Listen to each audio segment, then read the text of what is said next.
ජීවමාන යේසුස් වහන්සේගේ නාමෙන් ඔබට සුබ දවසක්. අපි බලමු එක කොරින්ති 13 වෙනි පරිච්ඡේදයේ 13 වෙනි පදය. දැන් පවතින්නේ ඇදහිල්ල, බලාපොරොත්තුව, ප්‍රේමය යන මේ තුනය.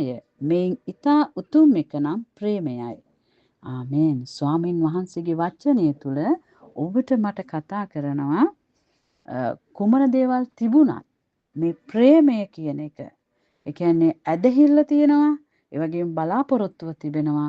ඔබට මට නමුත් මේ හැම දෙයකටම වැඩිය වටින්නේ ප්‍රේමය කියන එක ස්වාමින් වහන්සේ කතා කරනවා.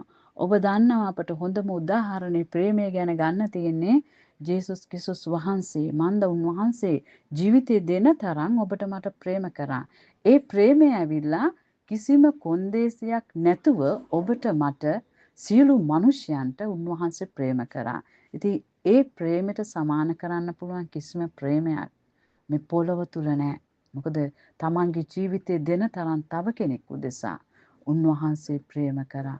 ඉතින් උන්වහන්සේගේ ප්‍රේමය උන්වහන්සේ දැක්කුවේ කිසිම කොන්දේසියක් නැතුව, කොන්දේසි විරහිතව උන්වහන්සේ ඔබට මට ප්‍රේම කරා. ඉතින් ස්වාමින් වහන්සේ කතා කරන්නේ ඒකයි.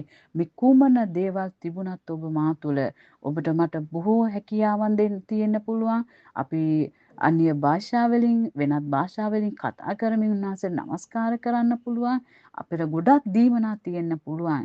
හැබැයි මේ කුමන දීමනාව තිබුණත් උන්වහන්සේගේ ප්‍රේමය ඔබගේ මගේ හදවත තුළ ඔබ මම කතා කරන වචනය තුළ ඔබගේ මගේ මේ ප්‍රේමය ක්‍රියාවට නැංවිලා ප්‍රකාශ වුණේ නැතිනම් ඒ හැම දෙයක්ම හිස් බව උන්වහන්සේගේ වචනේ කතා කරනවා.